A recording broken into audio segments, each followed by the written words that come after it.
नमस्कार प्यारे प्रदेशवासियों। मैं सभी प्रदेशवासियों को 78वें स्वतंत्रता दिवस की हार्दिक शुभकामनाएं देता हूं।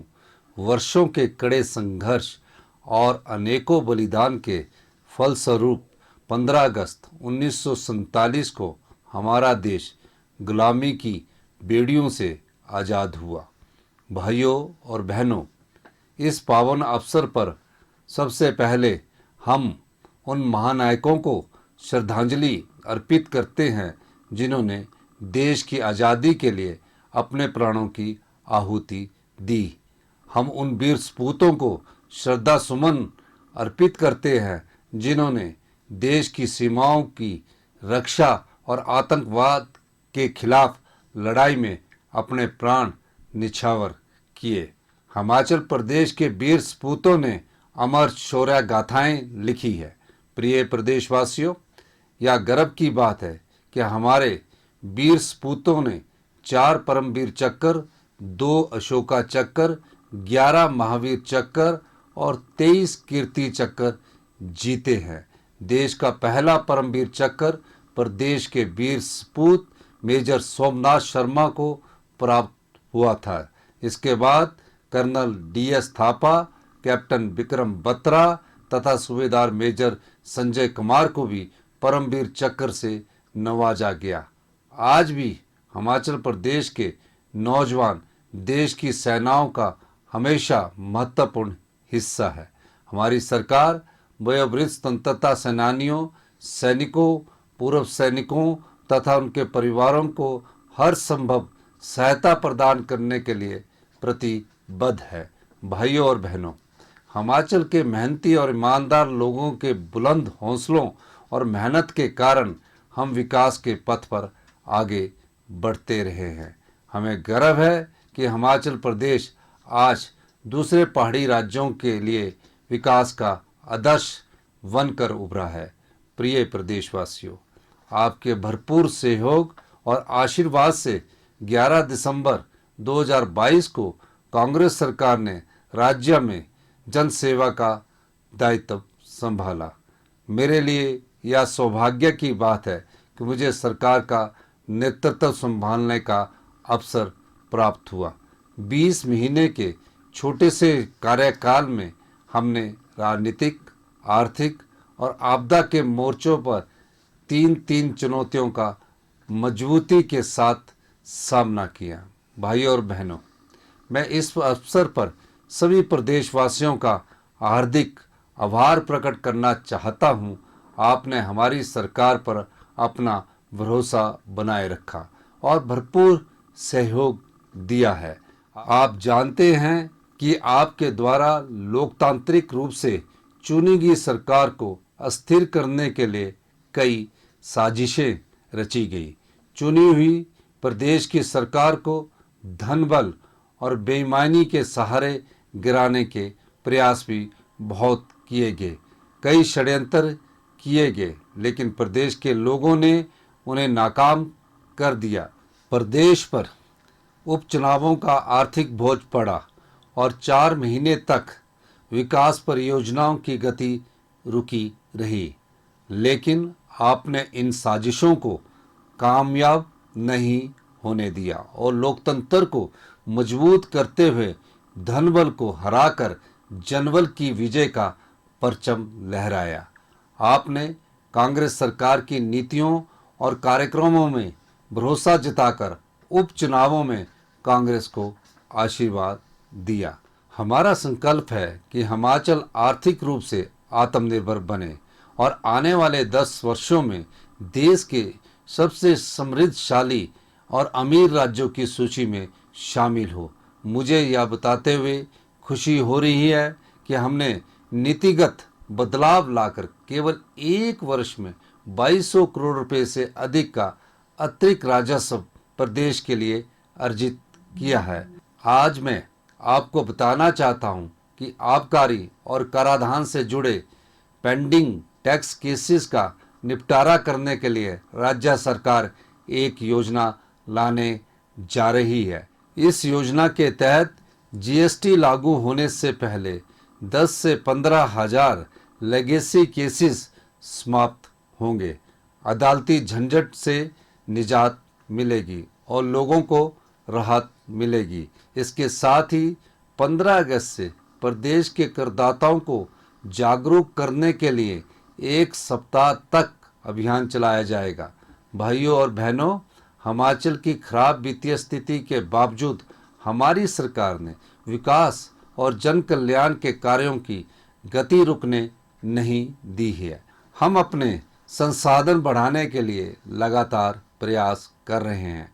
प्रदेश की आर्थिकी स्थिति को पटरी पर लाने में समय लगेगा, जिसमें आप सबका सहयोग जरूरी है। मैं सरकारी कर्मचारियों से भी पूरे सहयोग का अनुरोध करता हूं। आज मैं आपको बताना चाहता हूं कि राज्य सरकार ने प्रदेश के हितों की अदालतों में भी पूरी मजबूती के साथ पैरवी की है।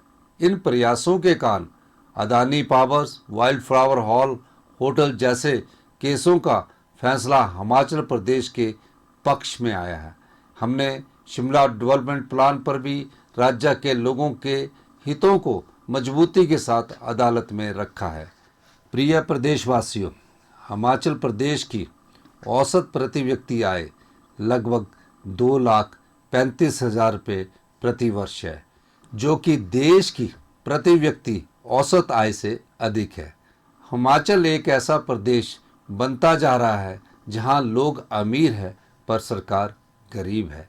इसका कारण पिछली सरकार ने अमीर गरीब दोनों को एक बराबर सब्सिडी देने की प्रथा शुरू कर दी।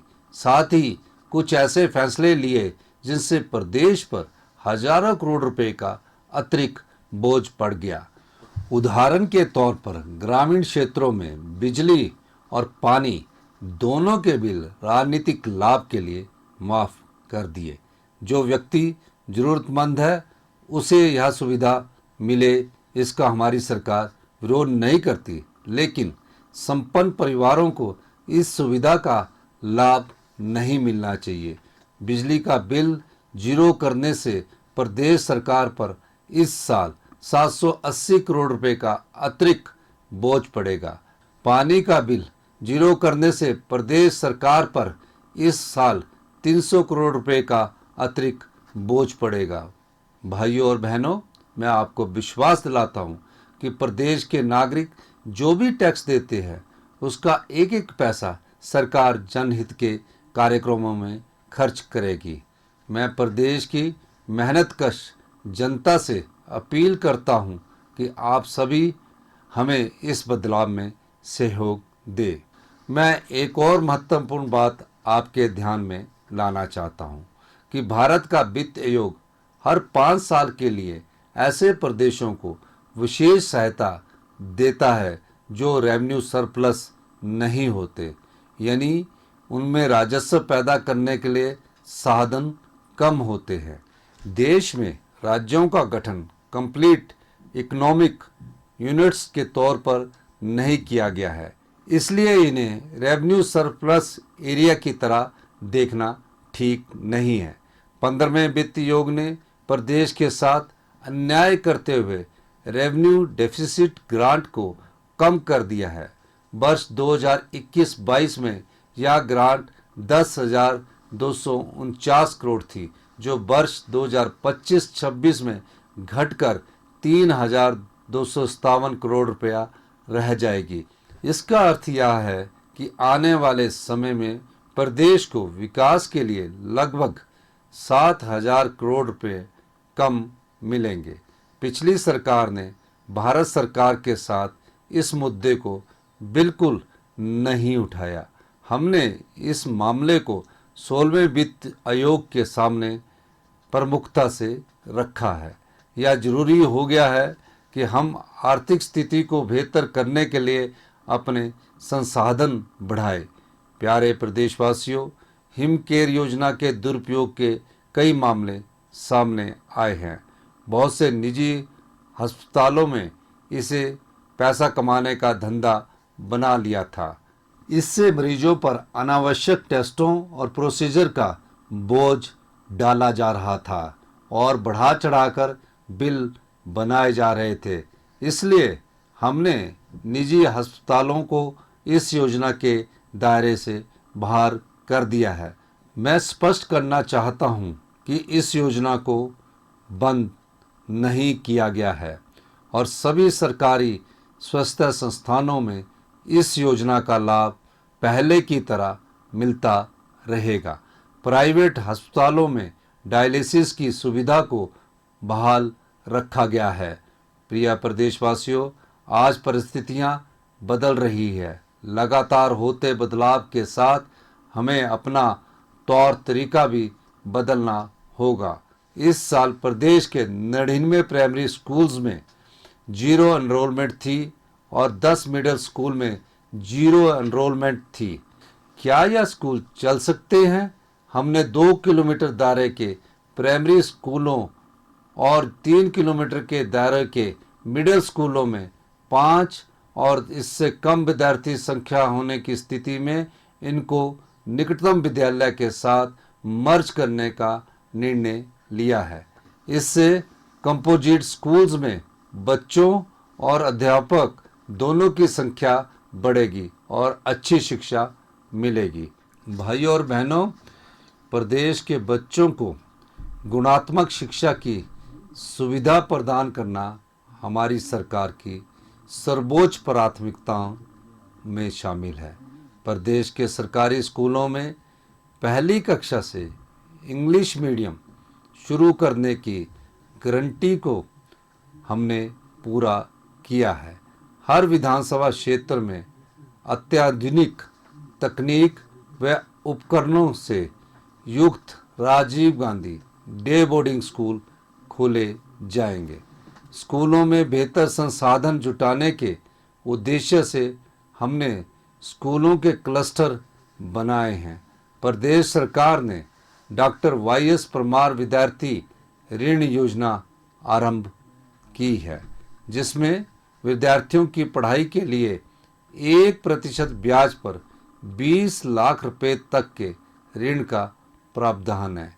इस वित्त वर्ष में 850 शिक्षण संस्थानों को इंस्टीट्यूशन ऑफ एक्सेलेंस बनाने का लक्ष्य रखा गया है। भाइयों और बहनों, हिमाचल प्रदेश कर्मचारी चयन आयोग में युवाओं के भविष्य के साथ हो रहे खिलवाड़ को देखते हुए हमने इस आयोग को बंद कर भर्तियों में पारदर्शिता सुनिश्चित करने के लिए हिमाचल प्रदेश राज्य चयन आयोग खोला है। आयोग ने कुल लंबित 2,983 पदों के परिणामों में से 1,841 पदों के अंतिम नतीजे घोषित कर दिए हैं। बाकी लंबित परीक्षा परिणामों को भी जल्दी घोषित करने के लिए प्रयास किए जा रहे हैं। 4 साल से लटके जेओ आईटी पोस्ट कार्ड 817 का केस भी हमारी सरकार ने मजबूती के साथ लड़ा और कोर्ट से फैसला आने के बाद इस परीक्षा का परिणाम घोषित किया है। भाइयों और बहनों, पिछले वर्षों की तरह इस बरसात में भी हमें बहुत नुकसान उठाना पड़ा है। कई बहुमूल्य जीवन प्राकृतिक आपदा में हमने खोए हैं, जिन्हें मैं श्रद्धांजलि अर्पित करता हूँ। मैं विश्वास दिलाता हूँ कि दुख की इस घड़ी में हम आपदा प्रभावितों के साथ कंधे से कंधा मिलाकर खड़े हैं। हर एक प्रभावित मेरे परिवार का सदस्य है और एक एक परिवार को फिर से बसाना हमारा संकल्प है। इस साल आपदा से प्रभावित हर परिवार को फौरी राहत के रूप में 50,000 रुपये दिए गए हैं। उन्हें 3 महीने तक किराए पर मकान के लिए शहरी क्षेत्र में 10,000 रुपया और ग्रामीण क्षेत्र में 5,000 रुपया प्रदान किए जा रहे हैं। प्रभावितों को मुफ्त राशन, गैस, बर्तन, बिस्तर और सिलेंडर भी उपलब्ध करवाए गए हैं।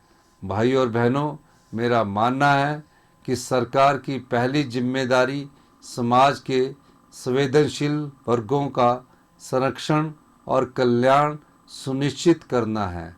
मुख्यमंत्री सुख आश्रय योजना में 6,000 बच्चों को चिल्ड्रन ऑफ द स्टेट के रूप में अपनाया गया है।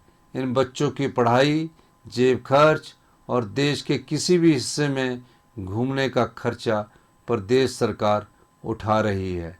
इन्हें स्टार्टअप शुरू करने और शादी के लिए 2-2 लाख रुपए की मदद दी जा रही है। इनके कल्याण के लिए 100 करोड़ रुपए के मुख्यमंत्री सुख आश्रय कोष का गठन भी किया गया है।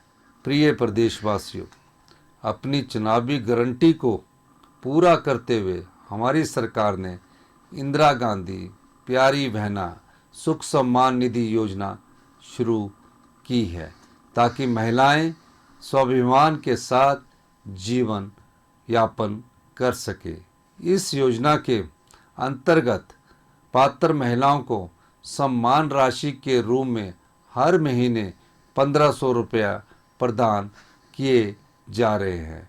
इस प्रकार इन महिलाओं को सालाना 18,000 रुपये की सम्मान राशि दी जा रही है। लोकसभा चुनाव और उपचुनाव के दौरान आदर्श आचार संहिता के कारण 48,000 महिलाओं को 3 माह की लंबित 4,500 रुपये की धनराशि का भुगतान कर दिया गया है। इसके अलावा पूर्व में अन्य पेंशन योजनाओं से लाभ ले रही लगभग 2,37,000 महिलाओं को भी इस योजना के दायरे में लाकर उनकी मासिक पेंशन को बढ़ाकर 1,500 रुपये किया गया है। प्रदेश के विकास में महत्वपूर्ण योगदान देने वाले सरकारी कर्मचारियों को रिटायरमेंट के बाद आर्थिक कठिनाइयों का सामना न करना पड़े, इसलिए हमारी सरकार ने अपनी चुनावी गारंटी के मुताबिक पुरानी पेंशन योजना बहाल की है। इस फैसले से प्रदेश के लगभग 1,36,000 से अधिक कर्मचारी और उनके लाखों परिवारों को फ़ायदा मिला है। लेकिन कर्मचारियों के एनपीएस के लगभग 9,200 करोड़ रुपया अभी भी केंद्र सरकार के पास फंसे हैं। प्रिय प्रदेशवासियों, अपने एक और चुनावी वादे को पूरा करते हुए हमने युवाओं के लिए 680 करोड़ रुपए की राजीव गांधी स्टार्टअप योजना शुरू की है। पहले चरण में ई टैक्सी खरीदने के लिए 50% उपदान का प्रावधान है। दूसरे चरण में निजी भूमि पर 50% उपदान पर 100 से 500 किलोवाट तक के सोलर पैनल लगाए जाएंगे। तीसरे चरण में किसानों को प्राकृतिक खेती से जोड़ा जाएगा। प्राकृतिक खेती को बढ़ावा देने के लिए हिम कृषि उन्नति योजना भी लागू की गई है। इसके अंतर्गत लगभग 50,000 किसानों को शामिल करने के लिए 2600 कृषि समूहों को स्थापित करने का लक्ष्य रखा गया है। हिमाचल प्रदेश में तेजी से बढ़ रहे कैंसर के मामले गंभीर चिंता का विषय है। हमने कैंसर मरीजों के लिए फ्री इलाज और मुफ्त दवाइयाँ प्रदान करने का निर्णय लिया है। प्रिय प्रदेशवासियों, हमने टांडा मेडिकल कॉलेज में विशेषज्ञ डॉक्टरों और चिकित्सा अधिकारियों सहित विभिन्न श्रेणियों के 462 पद और आईजीएमसी शिमला व अटल सुपर स्पेशलिटी आयुर्विज्ञान संस्थान चम्याना में 499 पद भरने का फैसला लिया है। स्वास्थ्य विभाग में राज्य सरकार द्वारा लगभग 2700 पदों को भरा जा रहा है। प्रिय प्रदेशवासियों, बागवानी क्षेत्र का हमारे प्रदेश की अर्थव्यवस्था में महत्वपूर्ण योगदान है। बागवानों के हित में राज्य सरकार ने कई बड़े फैसले लिए हैं। इस साल सेब सीजन के दौरान यूनिवर्सल कार्टन का प्रयोग शुरू किया गया है। मंडी मध्यस्थता योजना के अंतर्गत सेब उत्पादकों की सभी देनदारियों का भुगतान करने के लिए 153 करोड़ रुपया जारी किए गए हैं। इसमें पिछली सरकार की 90 करोड़ रुपए की देनदारी भी शामिल है। इस साल भी सेब, आम और नींबू प्रजाति के फलों को 12 रुपये के समर्थन मूल्य पर खरीदा जा रहा है। भाइयों और बहनों, प्रदेश की लगभग 69% आबादी परोक्ष या अपरोक्ष रूप से कृषि क्षेत्र से जुड़ी है। ग्रामीण अर्थव्यवस्था को मजबूत करने के लिए राज्य सरकार प्राकृतिक रूप से उगाए गए गेहूं को 40 रुपये प्रति किलोग्राम और मक्की को 30 रुपये प्रति किलोग्राम के न्यूनतम समर्थन मूल्य पर खरीदेगी। यह न्यूनतम समर्थन मूल्य देश के सभी राज्यों में सबसे अधिक है। अपने वायदे के अनुसार हमने गाय के दूध पर न्यूनतम समर्थन मूल्य को 32 रुपये से बढ़ाकर 45 रुपये प्रति लीटर और भैंस के दूध को 47 रुपये से बढ़ाकर 55 रुपये प्रति लीटर किया है। दूध खरीद पर न्यूनतम समर्थन मूल्य प्रदान करने वाला हिमाचल देश का पहला एकमात्र राज्य है। प्रिय प्रदेशवासियों, पर्यावरण संरक्षण की दिशा में क्रांतिकारी पहल करते हुए प्रदेश सरकार ने 31 मार्च 2026 तक हिमाचल को हरित ऊर्जा राज्य बनाने का लक्ष्य रखा है। प्रदेश में 6 ग्रीन कॉरिडोर स्थापित किए जा चुके हैं। हमारी सरकार नालागढ़ में ऑयल इंडिया कंपनी की भागीदारी के साथ ग्रीन हाइड्रोजन गैस के उत्पादन के लिए 1 मेगावाट का प्लांट लगा रही है। ऊना जिला के पेखूवाला में 32 मेगावाट सौर ऊर्जा परियोजना मात्र 4 महीनों में जनता को समर्पित की गई है। इस परियोजना से सालाना 19 करोड़ 17 लाख रुपए के राजस्व लाभ का अनुमान है। कुटलैड़ विधानसभा क्षेत्र के अगलोर में 10 मेगावाट तथा गगरेट विधानसभा क्षेत्र के बंजाल में 5 मेगावाट क्षमता वाली सौर ऊर्जा परियोजना का निर्माण कार्य जारी है। इन परियोजनाओं के संचालन में प्रदेश सरकार को 11 करोड़ रुपए से अधिक राजस्व प्राप्त होगा। भाइयों और बहनों, पर्यटन हमारी आर्थिकी का मुख्य आधार है। प्रदेश सरकार पर्यटकों को बेहतर सुविधा और सेवाएं उपलब्ध करवा रही है, जिससे पर्यटन गतिविधियों में लगातार बढ़ोतरी हुई है।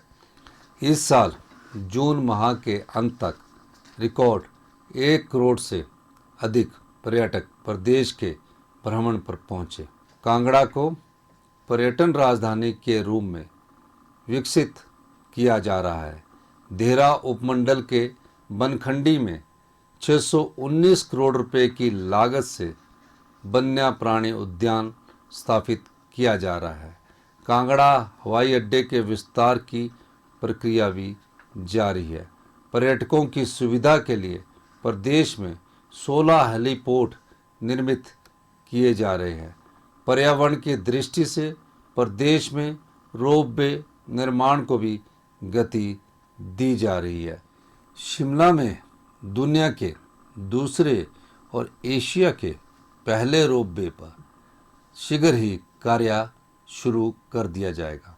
भाइयों और बहनों, राज्य सरकार लगातार सड़कों के नेटवर्क को बढ़ाने का प्रयास कर रही है।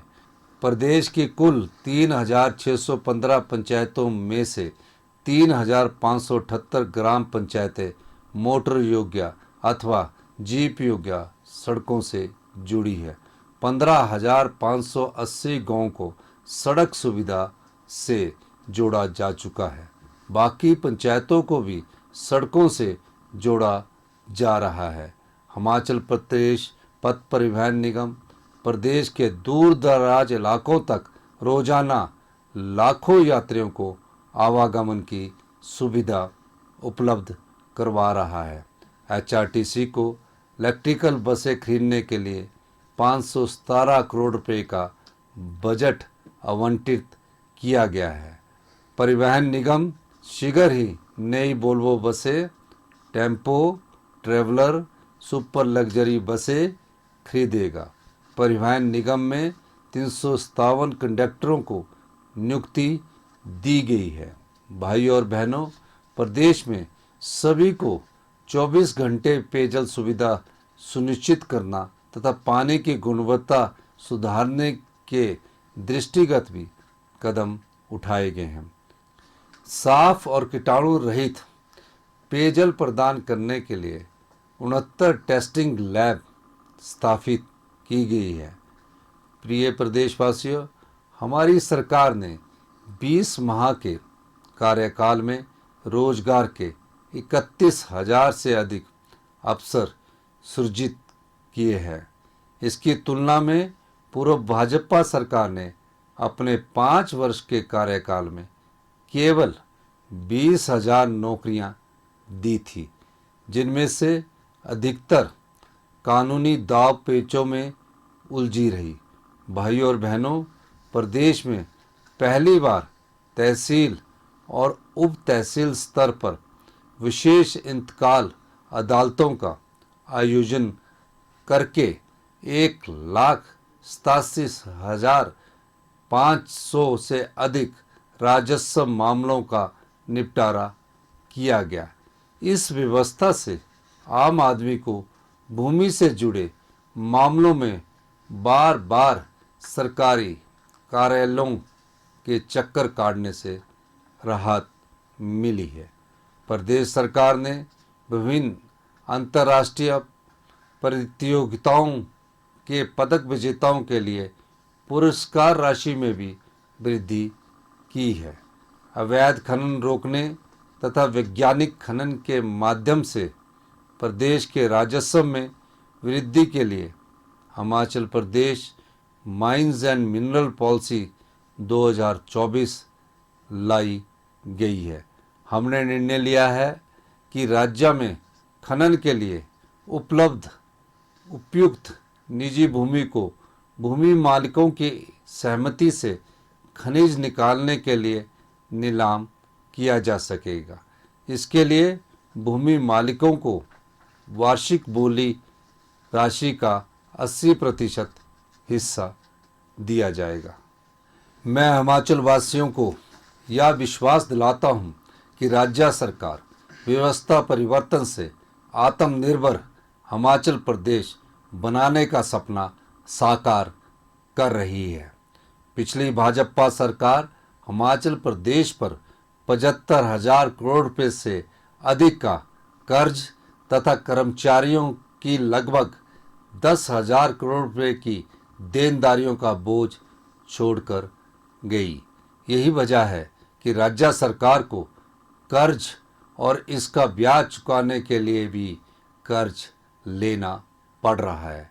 आज हालात ये है कि हर 100 रुपये में से वेतन पर 25 रुपये, पेंशन पर 17 रुपये, ब्याज पर 11 रुपये, कर्ज अदायगी पर 9 रुपये, स्वास्थ्य संस्थानों की ग्रांट पर 10 रुपये और बचे हुए 28 रुपये कैपिटल एक्सपेंडिचर और अन्य गतिविधियों पर खर्च किए जा रहे हैं। मैं विश्वास दिलाता हूं कि प्रदेश के विकास और जन कल्याण के हमारे संकल्प में खराब आर्थिक स्थिति को रुकावट नहीं बनने दिया जाएगा। अंत में मैं एक बार फिर आप सभी को स्वतंत्रता दिवस की बधाई देता हूं तथा समस्त प्रदेशवासियों के सुखमय और स्वस्थ जीवन की कामना करता हूं। जय हिंद, जय हिमाचल।